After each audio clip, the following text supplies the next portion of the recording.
Hi, welcome back. Let's move on with the podcast further. Hope you're liking this so far. For work, or so much of what we pursue as humans is based on something we're trying to build, create, maybe escape from, maybe to reveal something. And I think we haven't often looked at work that way. Like sometimes we choose a career because we know it will make our parents happy. And so Yes. we're living a pattern. Yeah. Or sometimes you choose something because it breaks the pattern that you were growing up in. And it's fascinating to me to look at that. And for you, you were acting in school plays since you were a young girl. Yeah. And was acting always something you were going to do? Or do you feel like it was this cross section of what was happening in your personal life that actually made that feel like the direction you would choose?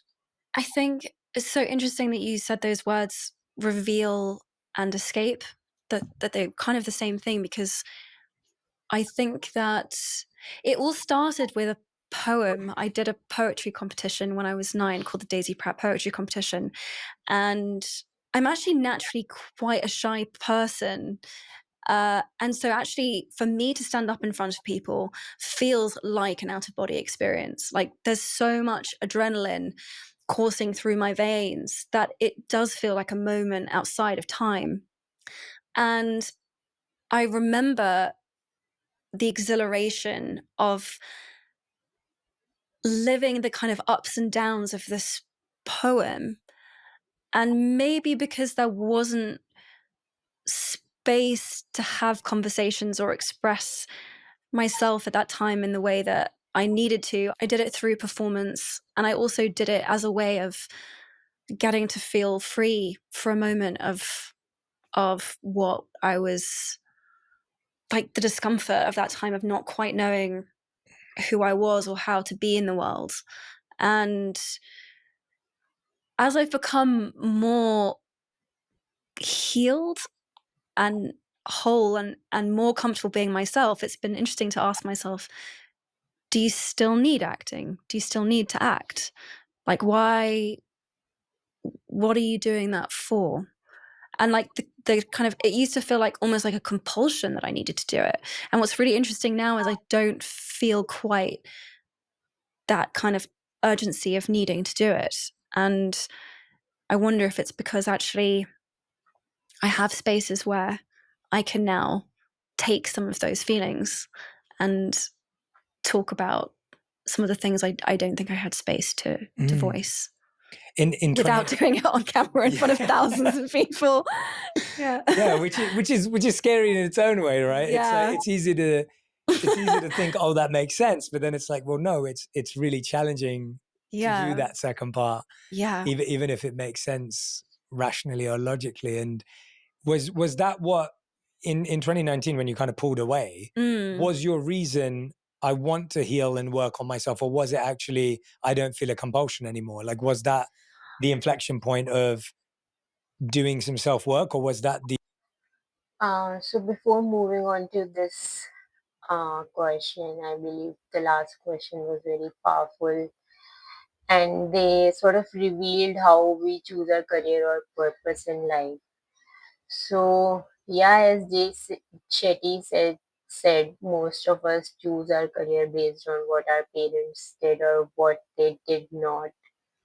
So it's highly influenced by our past, our parents, our relatives, and all those things. So yes, like Emma also said, she wanted to express herself freely, and the stage was kind of the only place she could do it. So that's why she did it. But now she has that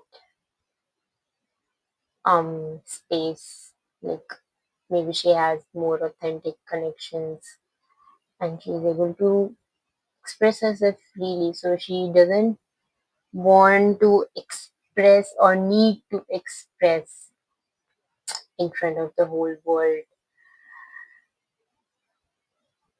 So this is very huge realization if you think about it deeply and connect it to your life. And I also relate to this because I also used to dance when I was a child. Like I just loved dancing, and my parents through me on stage. But dance for me was like a free form of self expression. I didn't care about learning or whatever. So it was bad experience in a sense that I didn't want to be in a competition and win competitions. Because of that, I just wanted to dance for myself. So your need is very different when you do something, I believe. So it's interesting to understand where you are coming from when you're choosing a career, and because it takes a lot of inner work and to finally recognize, oh, I'm doing it because my parents wanted to, or I'm doing it because my parents didn't want me to. But in both cases, they are influencing your choice. But if you don't have that, like you don't care about what they think, what society thinks, and whatever, then what will you choose? Like that's the real choice.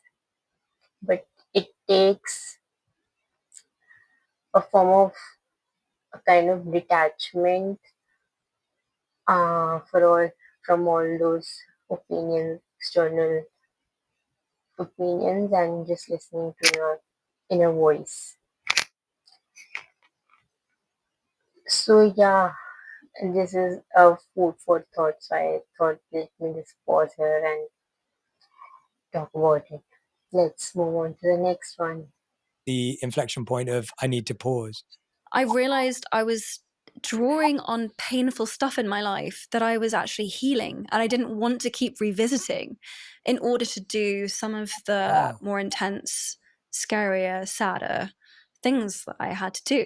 I realized, I remember by Beth's deathbed, by her graveside when we shot those films, like normally there are like these painful memories that I would use for those moments, and I realized, I was like, I don't know if this is super great for me actually to keep revisiting these, or if I want to use these as my tools.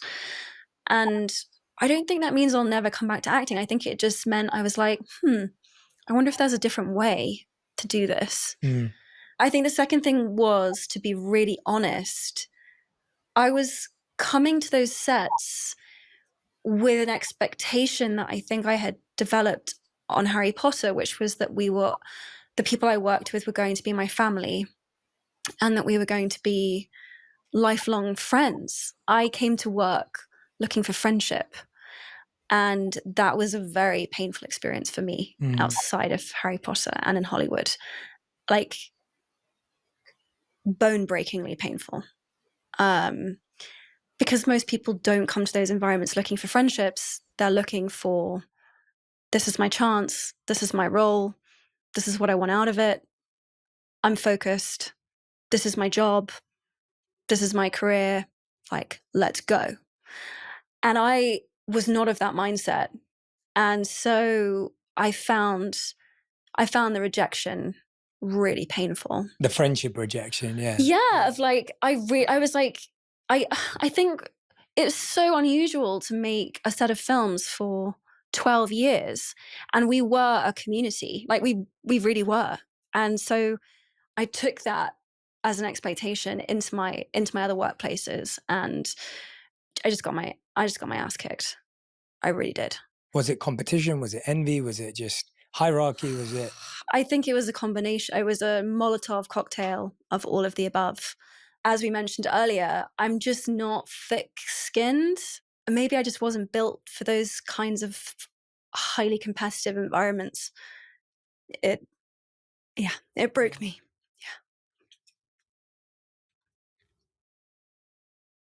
Yeah. But in a way, I'm proud that it did, because I guess that means I have something left to break. I have a heart left to break. So it was a hard learning, but I think there's something that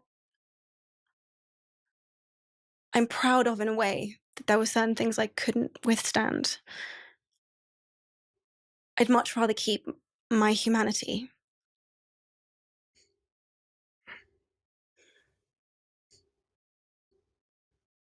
I think there might be a tissue down there. If you need it, Emma, I'm managing to like keep I the know you tears are, yeah. inside. If you need it, there is a tissue. But that's really yeah, kind. yeah. Thank you. No, but I really appreciate you saying that, and I mean, it's so powerful to hear how you've processed it, like just what you added there.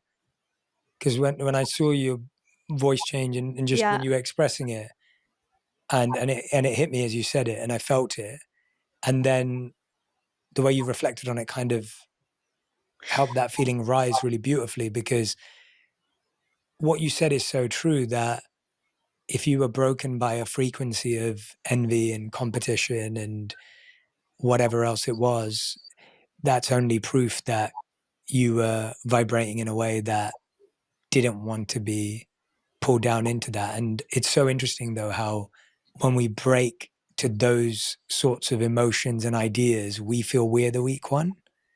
Yeah. When it's completely the opposite.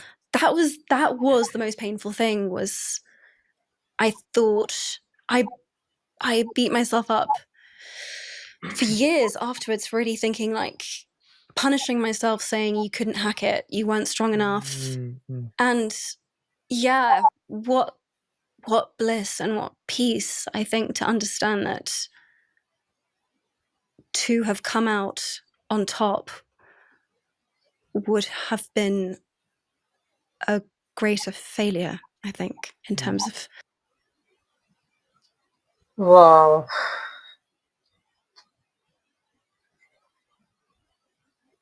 Beautiful, and you can see how Jay Shetty also put it out. I also felt when she said that like it broke her. I also felt that emotion, but when she said, like you can see how uh, her mindset is finding silver lining in everything and turning every painful experience into a good fun, so that when you look back,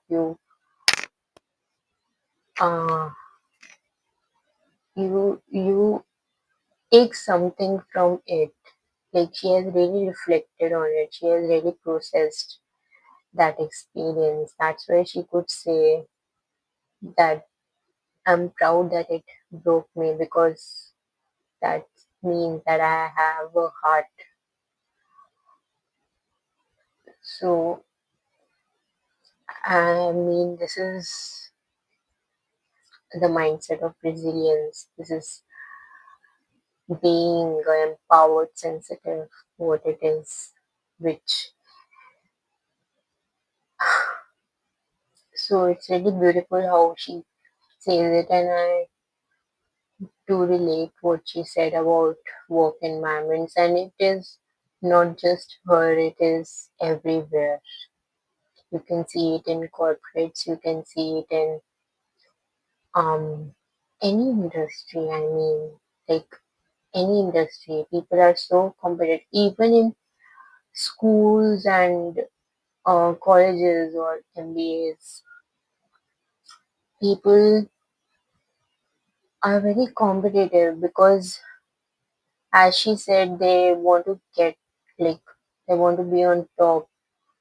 But for sensitive people or neurodivergent people, that doesn't motivate them.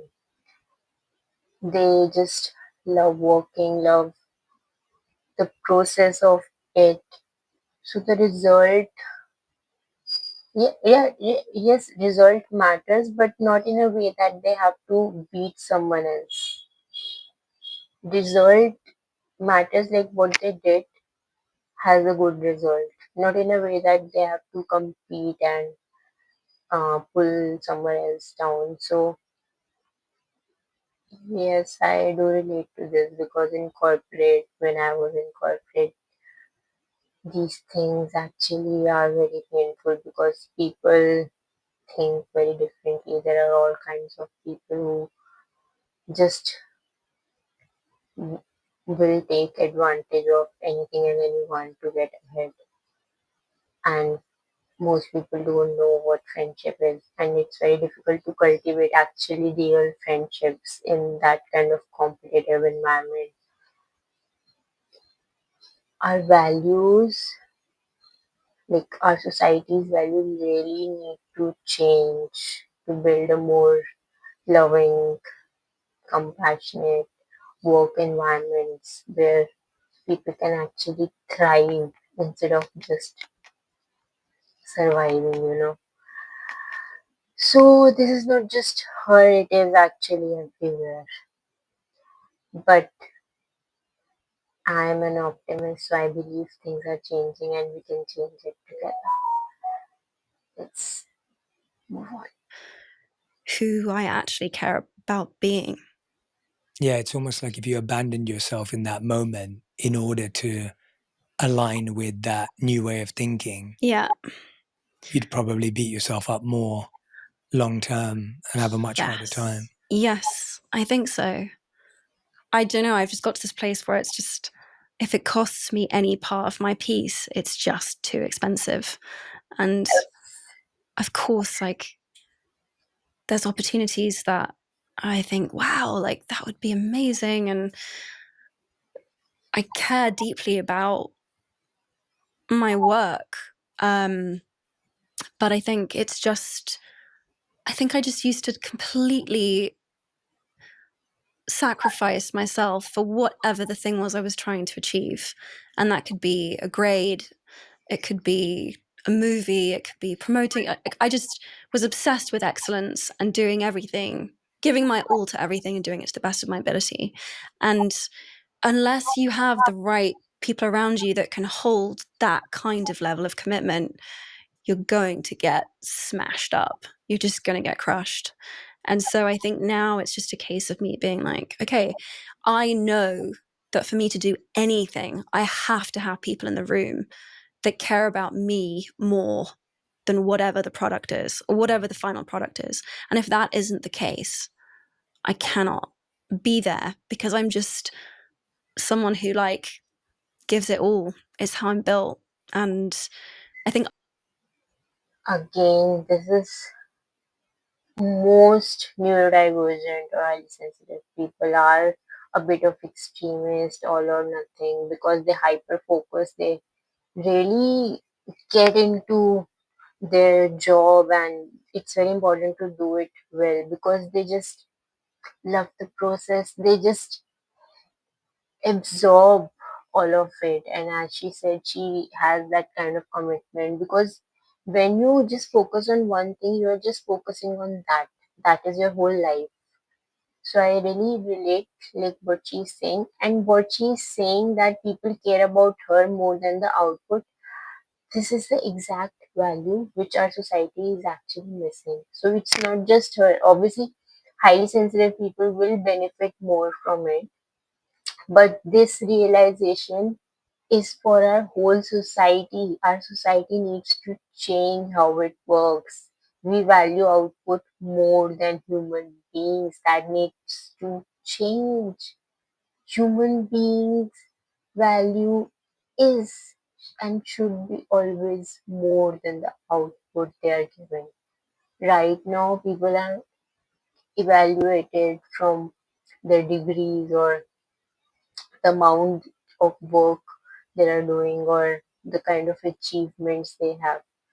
But human beings are inherently valuable. Everybody is valuable. You are valuable because you just exist. As human beings, we are capable of so much. We are consciousness, we are energy. Our the results we produce are not the like parameter to judge us, because we just existing also is valuable. As a human being, if you're a good human being, you can provide value in so many different ways. It's just not about achieving or doing something.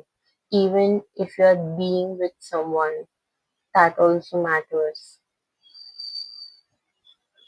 So this actually needs to change for our whole society.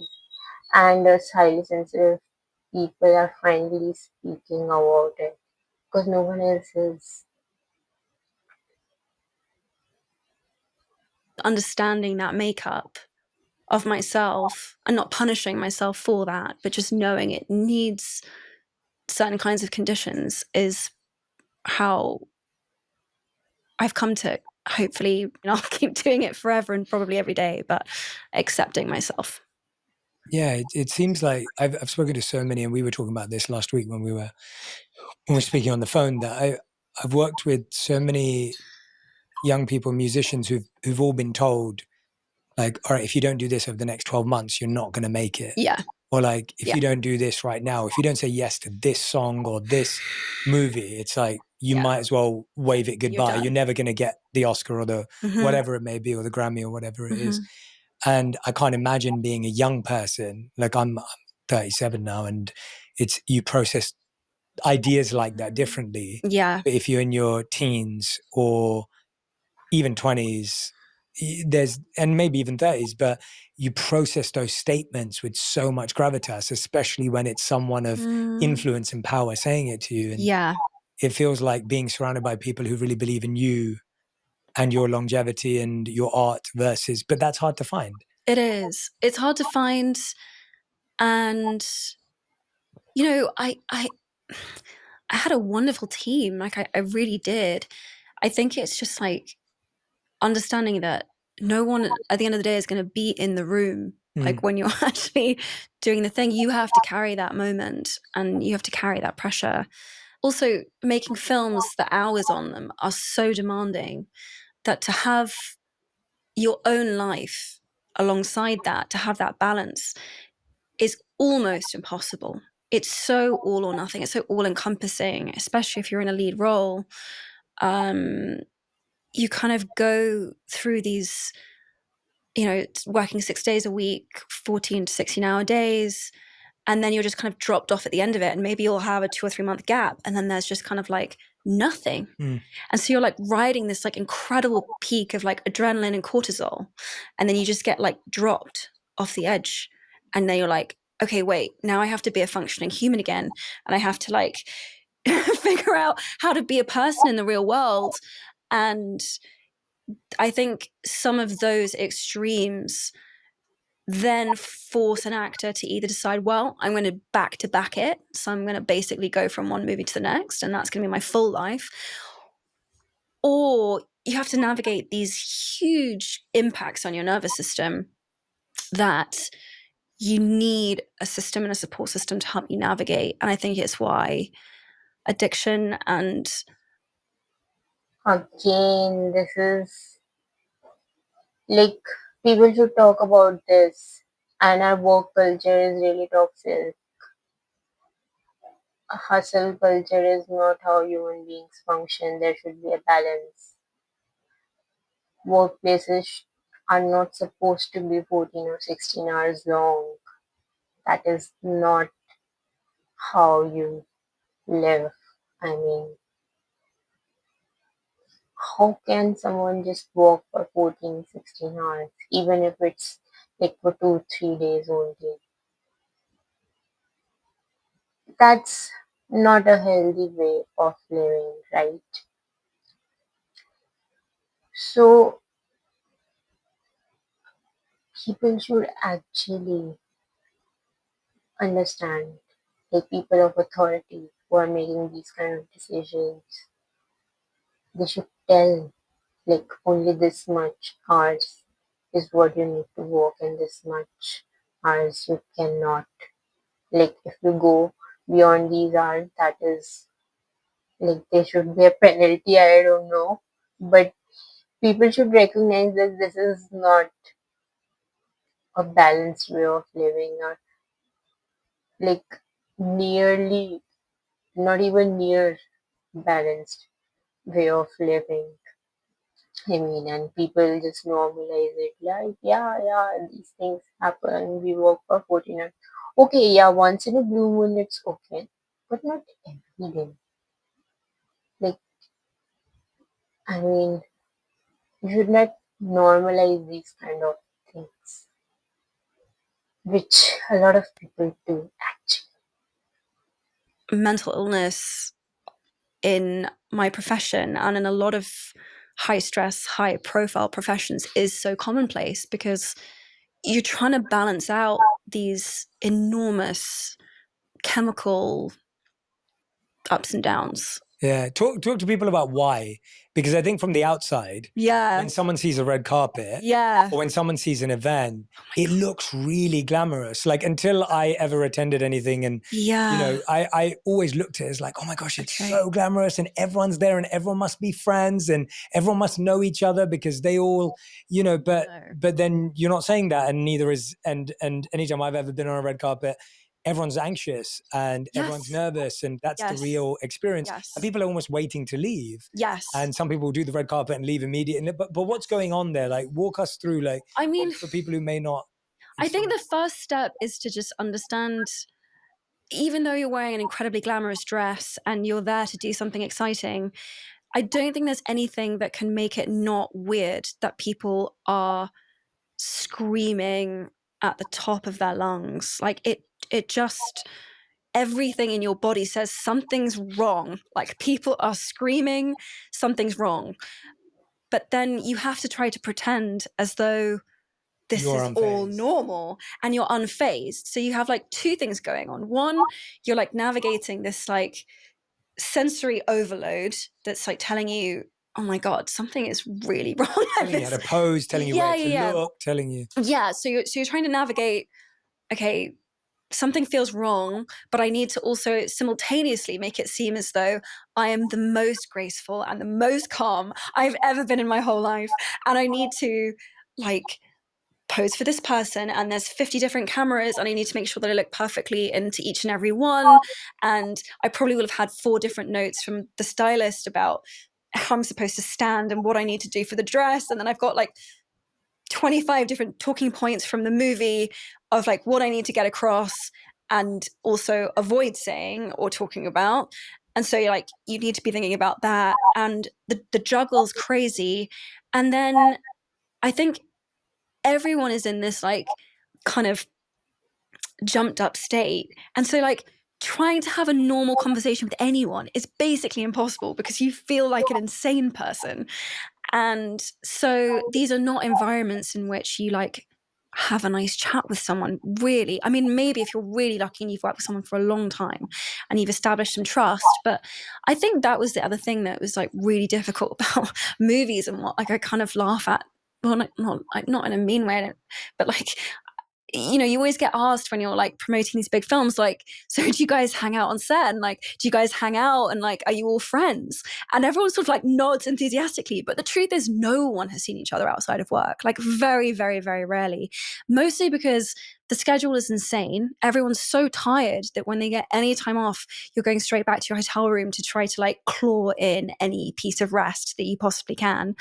And like, I don't know, like friendships require time and trust and presence, and those things like very rarely come about. They can, and they like do occasionally, but it's more of a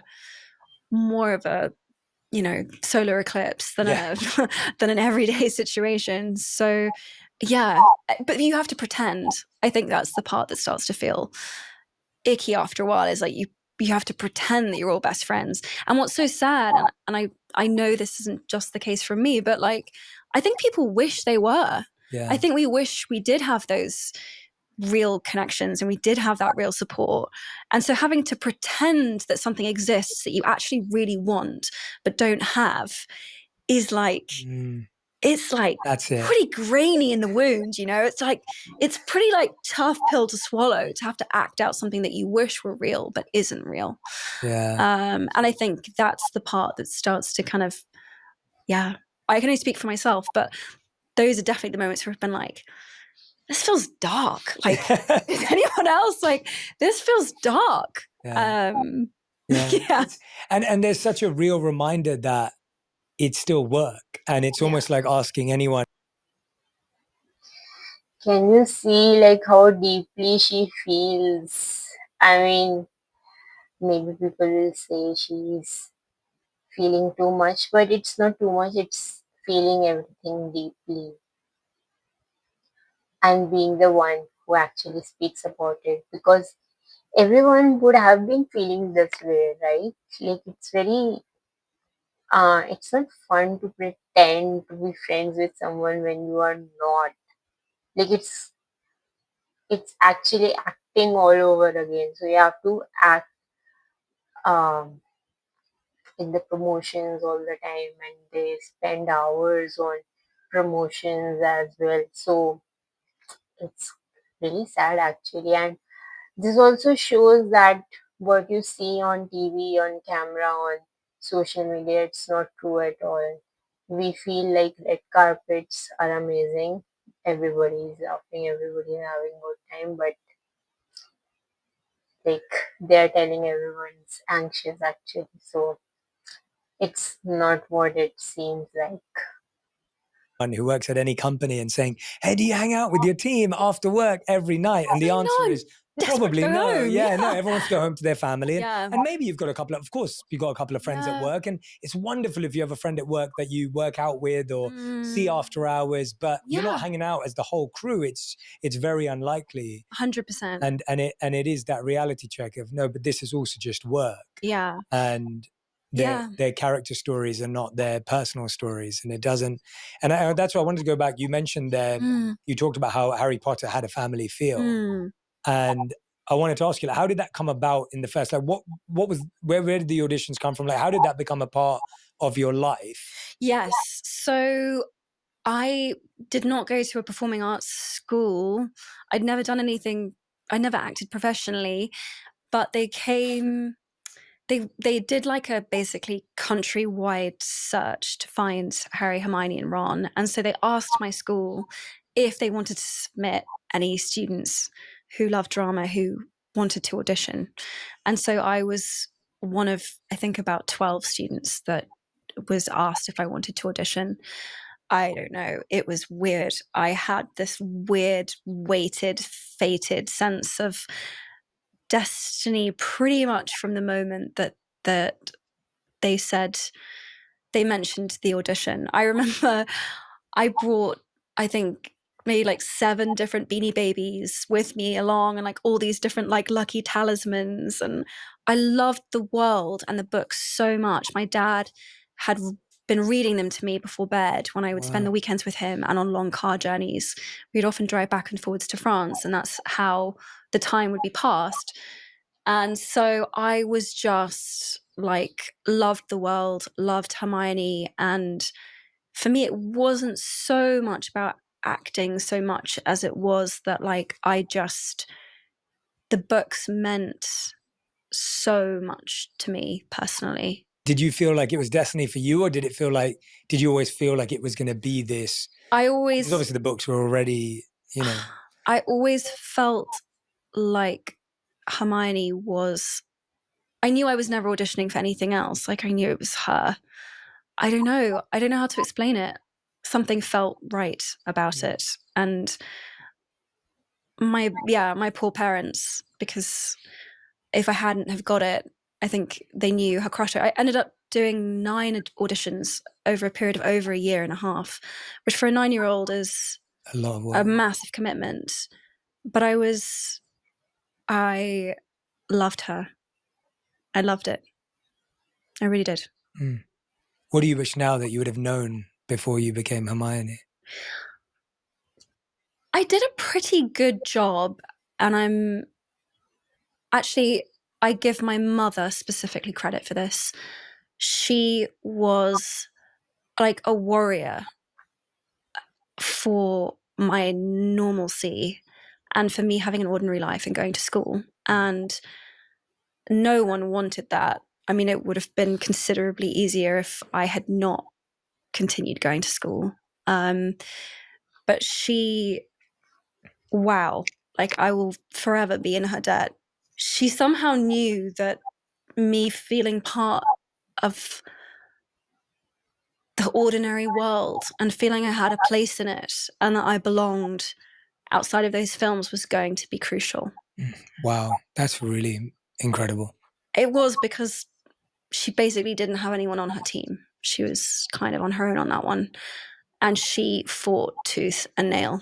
She was like on the phone for hours saying she has to sit her exams, she has to go back, like she needs to be here, she needs to have some parts of a normal childhood, and yeah, forever in her debt.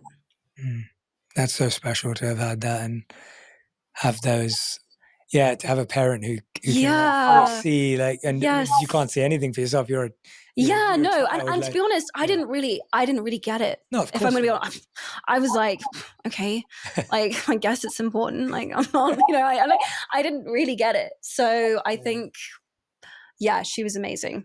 Yeah. When did, because from what I was reading, from what you shared with me, when did Emma Watson and Hermione and the characters that then followed start to get blurred and intertwined?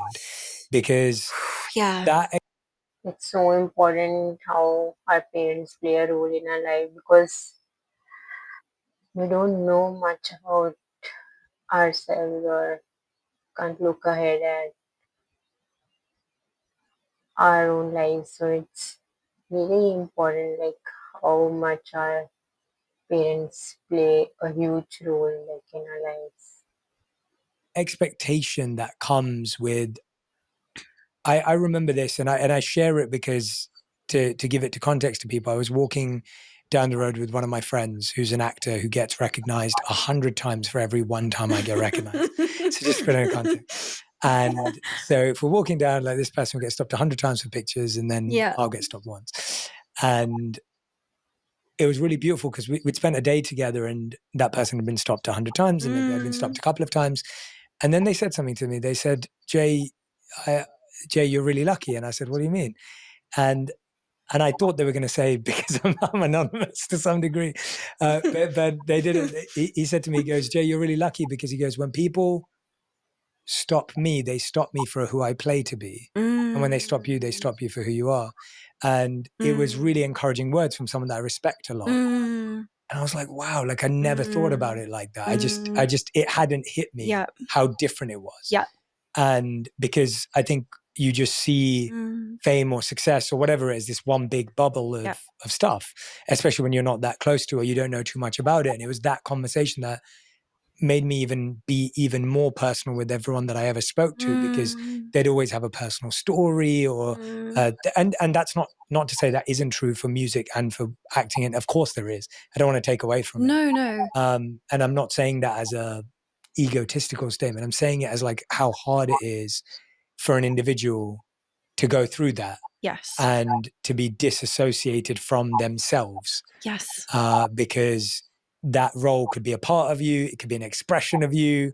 It was a part of your life at a certain period of time. But of course, it isn't you. Yes. But does that make any sense? I remember when I gave my UN speech about he for she and about feminism and women's rights, and people started stopping me because of things that I had come from me and that I'd said.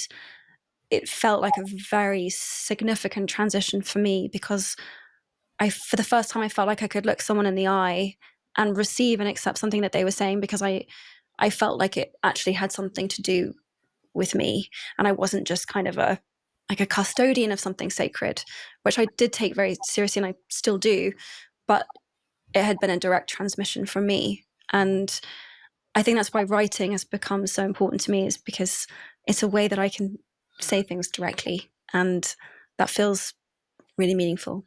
Yeah, I love the word you just used there, of the difference between being a custodian and, direct transmission, you said.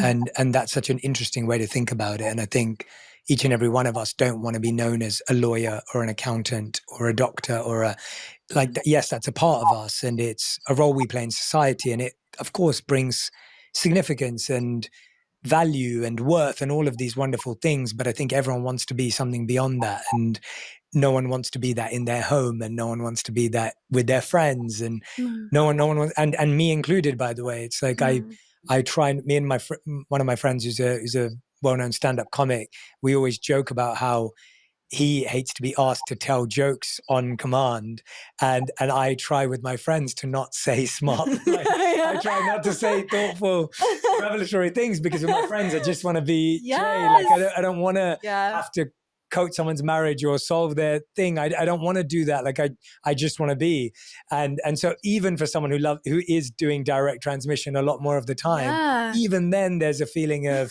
well, I don't want to say anything profound in this conversation. I need to put this down. I need to put the one down, right? Totally, yes. I think a big piece of me, like, understanding again, like, why I needed to take a minute is that, like, even being the person who was promoting the work became a kind of role. Like, Emma Watson became this, like, avatar, this person that I identified with, but also kind of didn't. She'd become reproduced so many times over, and kind of had become so loaded by all of this different stuff that she almost felt too heavy to carry. Like, I kind of was like, I don't even know if I can be that bitch anymore. Like, I went on a date like 2 years ago, and like, it was the best confession ever. But I was like messaging this person, they were like, Emma, and he was like, can I just say something? Like, Emma Watson makes me anxious. And I was like, Emma Watson makes me anxious too. Like, that's so good. Are on the same page. Like, I get it. Like, I can't even be her. Like, I don't know how to be her, live up to what I look like on the cover of a magazine. I don't look like that. I can't, I don't know. I don't even know how to touch what that person's become. That was kind of a funny realization at some point where I was like, I need to step off this thing, because I don't know, there's such a glamorization that comes hand in hand with being a public famous person, especially if you're a woman. Like, I feel so envious of my male co-stars who can just put on a t-shirt and show up without like this like whole rigmarole of kind of becoming acceptable enough to be on camera. And like, kudos to Pamela Anderson recently, just like doing the thing, because it's like the amount of courage it will have taken to do that. Like, I cannot even begin to express to you. It's wild. The expectations are insane. It's impossible. So, shot on vacation, private space. Yeah. Just the beauty expectations are so difficult to reach, and the bar gets raised all the time. So it's like you're on this constantly, like, I don't know, it's like some sort of like Survivor's Island game show beauty nightmare where, I don't know, it's nuts.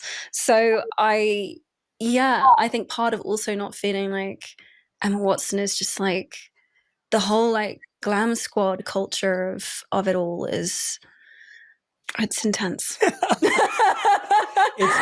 It's so fascinating, because there's almost like this learning of becoming, becoming Emma Watson, becoming, being all the roles you play. And then it almost feels like what you're saying is there was a moment you wanted to step off and unlearn what that meant. Totally. But that seems really hard. Yes. Because learning it was hard enough. And then to unlearn it when it's linked to your work, your finances, your worth, your friendship, community, connection, all of the where you live. How do you even begin to unlearn being Emma Watson? It's a knotted ball you have to sort of unravel very carefully. And carefully, that's it, yeah. Yeah, I think it's not like a wrecking ball. Like, you're not just... I mean, some things had to be done like the wrecking ball, honestly. And then some parts of it were like a much slower, more gentle teasing out. But I mean, I don't know if you find this, but I imagine that a lot of your friendships are made through I don't know if it's just me. I just love how they like how she spoke about it. Very like tie knotted ball that you have to tie out very carefully, and then wrecking ball. Like I love like how perfectly their having these metaphors, examples for the situation. Podcast and made through your work, and there's kind of this like non-separation between your home and your family and your relationship and the podcast you've written. But tied into that, there's also like the very real, some people will be wanting you to reference their new book or like promote something for them or whatever, and like navigating that so many of these threads are entwined. Does it ever start to feel like you're like, wow, this is a lot? People ask me all the time, do you ever wonder why people want to hang out with you or be your friend or whatever? And does that ever get complicated for you? I think because my direct transmission is so clear that if anyone in the industry wants to connect, yeah, there's usually quite a distinct journey that they're on that mine can support or help with as a friend or in a more formal capacity. And that I deeply enjoy and I'm grateful for, because people are not inviting me out to crarazy parties. And I'm happy. They're not? Yeah, they're not. Yeah, they don't think I'm fun enough. Yeah. I just saw a clip of the other day of Austin Butler saying he's never been invited to a bachelor party before. And I was like, I couldn't believe it. But that kind of feeling, like I don't get invited to crazy parties, and I'm grateful for that. That's not really a part of my life, right? Unless it's a spiritual party, and then I'm all game. And but there isn't that, and so sometimes I think it's my direct transmission is a good protective mechanism, because I don't really get asked to come to things. But then at the same time, it takes me to get to know someone deeply. Like I just traveled with a friend to Greece, and we played, and I don't think they were anticipating this, but we played 3 nights of poker from midnight to 7 a.m. And it was amazing, and I loved it, and I had the best time. And I don't think they expected me to do that. They expect me to get to bed early, but I was on vacation. And I was like I'm game. Yeah, exactly. Yeah. And I won. So I was like, I'll take it. And I'm very competitive in that way, and I enjoy it. And so I think what it is for me is, I think there's a big thing for me has been I grew up as part of a big community in London, and a big spiritual community that I became a part of when I was young. And I think that what I found is it's very difficult to discern for people externally, and even for people in that community, as to how close they were to me. Right. And so there are some people that assume that because we sat in a class together and there were 200 people in the class. Yeah. But now that their opinion on me or that their relationship with me is close, when in actuality, I've never had a one-to-one conversation with that person. Right. And so now their opinion matters to the outside world. It matters to the media. It matters to whatever. But I actually don't know that person, and they don't really know me. Right. It's just so that we went to the same congregation in the same year, which has thousands of people in it. Yeah. And so I struggle with that. And then I also struggle with people coming up to me and saying, "Oh, Jay, I've known you for 20 years. And, like from back in the day at the temple." But I'm like, we didn't ever have a conversation. Right. And I still have all my best friends from that community that are still my closest friends. Yeah. And they also feel the same way because they see it. And so I find that very difficult. Yeah, that's tricky.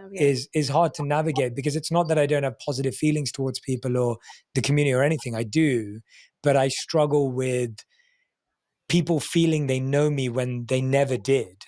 Right. But they've almost created a story within their mind that they really knew me well. And because it was a big community, this isn't a group of school friends or something, which I'm still really close with. It's more this expanded community, which you were just visible in. Right. Not even audible or if that makes any sense. No, that makes perfect sense. I think, being part of a larger community would be tricky to navigate with the kind of, I guess, like being a famous person in essence is like lots of people can project lots of things onto you. And like, if they had some level of contact with you, it makes those kinds of projections a lot easier.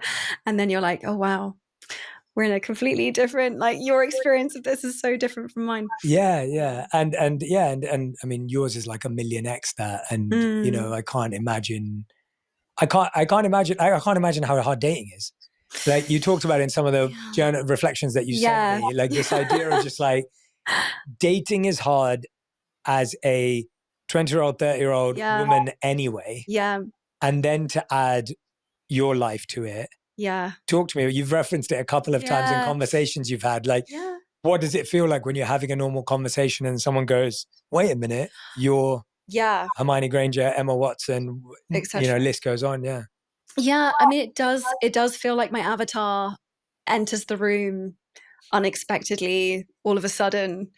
And then I'm like navigating a completely different conversation if someone hasn't figured out that it's me yet. And that can feel really dehumanizing and sometimes quite kind of seeing someone's like behavior like completely switch and turn and change can be kind of a jarring experience. I believe people actually make sort of idea in their heads of who you are, then they actually like see if you are of that idea instead of just experiencing you for the first time. And this happens in real life, like with us, like non-famous people as well, because people watch our social media, they think they know us and they have that image for us, but when they see us in real life, it could be different. So as Jay Shetty said, like, you have to be more and more authentic when you're talking to people on camera or anywhere, so that real you goes out more and more. But in an actor's case, this could be more tricky, and yeah. Experience. I think what's nice is at the very least, like dating for everyone is basically a complete disaster and free for all. So like I feel like I'm in good company in that sense.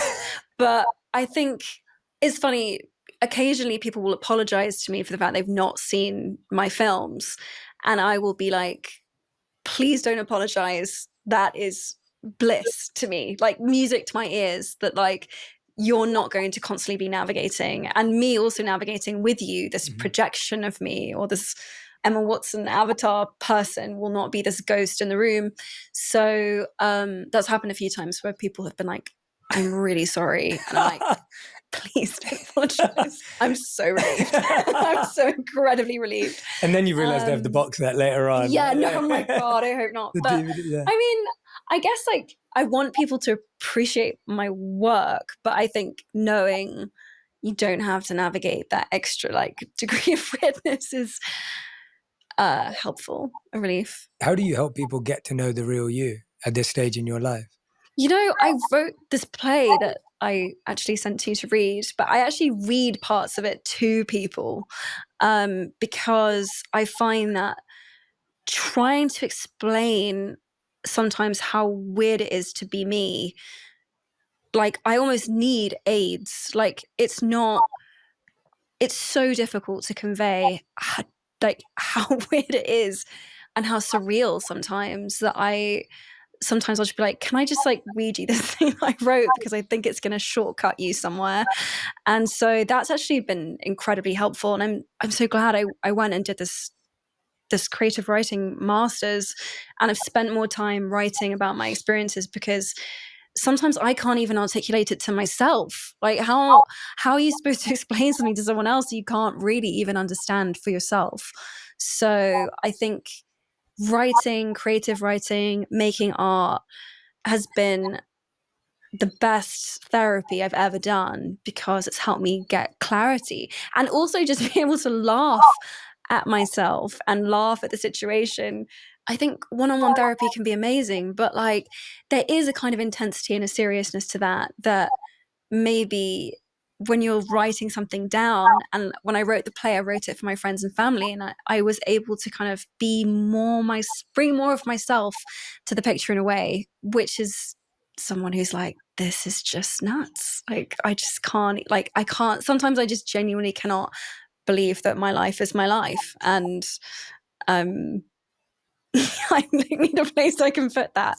Yeah. I loved, so just for everyone who's, hearing about the referencing of this play, Emma wrote a play which helped her closest friends and family understand her experience of life, basically. Yeah. Right? Is that a bad description? No, it's not a bad description, but like specifically, I wrote the play about me transitioning from basically being a full-time actress, an activist, to trying to move home and like be a normal student and attend a normal university as a super famous person. And I basically kept a journal of what those experiences were like and chronicled them for my friends and family for about a year, and then performed it as a one-woman show at the end of the first year and handed that in as my first year piece of work. And yeah. Did it get an A? It got a distinction. Oh, amazing. Great. There we go. I love it. It actually did. Not that was the point, but it kind of wasn't the point. But I think the coolest thing was like, I read it for my roommate, for example, who's been living with me for 7 years. And he was like, wait, stop. He's like, is this actually how you feel? Like, do you actually feel this? And I was like, yeah, I wouldn't have written it if I didn't. And he was like, I had no idea that this was how you felt. And this is someone I live with. And so for me, who I perceive myself to be this like massive open book, and actually I realized, I was like, wow, I think I'm doing a good job of bringing the people that I love along with me on what this feels like. And actually, I'm not saying nearly enough or explaining it in a way where it makes sense. Yeah. And so even my parents were just like, couldn't believe it, really. Yeah. I'm sure they were brought to tears by parts of it. I mean, I was so moved by it, and I really hope you do one day make it a production in some capacity, because it was so moving and so powerful. And it was, Emma, honestly, it was what every public figure has ever tried to explain to me about their experience, yet put so succinctly, powerfully, and meaningfully that anyone could relate to it. And I think anyone, meaning anyone who's ever felt misunderstood, loved for what they have and not who they are, seen for parts of themselves and not all of themselves. And I really believe it will be such a service to everyone to share it one day in however way you decide to, because honestly, I was gripped. I was completely captivated. I couldn't put it down. I feel like I'm going to read it again and again and again. It's not something that I think you read once. Not only are you a brilliant writer, but it is so true and honest. And for everyone who's listening and watching, I think the lesson from it for me is that your therapy could turn into something creative. That when you shared that with me when we were speaking on the phone, I was so in awe of that therapy in one-to-one setting or in whatever way of healing you believe in, if it turns into something you have to put together to communicate to others, that's the revelation. Like the revelation is in that process, not in the listening, telling, share, speaking. That's great. And that's a part of it. But if you can go one step ahead. Truly, I feel this like urgency and like desperation to communicate this specific piece, which is like, make art about your experiences. Like the neurosis of being a writer or anyone making anything is like, I don't have anything valuable to say. It's all been said before. This is so self-indulgent. This is so narcissistic. Who even wants to hear this? This is bad. I thought all of those thoughts probably most days as I wrote this, but trust me, like whatever you think people know about you or they know about your life or how you feel about it, they don't. And they need you to write poems, write songs, make pictures, write plays. And you don't need to be someone with the title of an artist to be able to do that. You really don't. And in fact, I have to write on my mirror. I have it written on my door, I am an artist, because I don't think anyone feels like they deserve that title. I've been making films and writing and making art since I was 9 years old, and I don't feel like I deserve that title, and I have to work at it all the time to feel like I have anything that's worthwhile saying. I really understand the struggle. I really, really do. But there is something about doing it and like having a physical thing, because I think so many of these thoughts and feelings live in our heads, and it's not a great place for them to live. They need to come out somewhere. And once you can put them somewhere,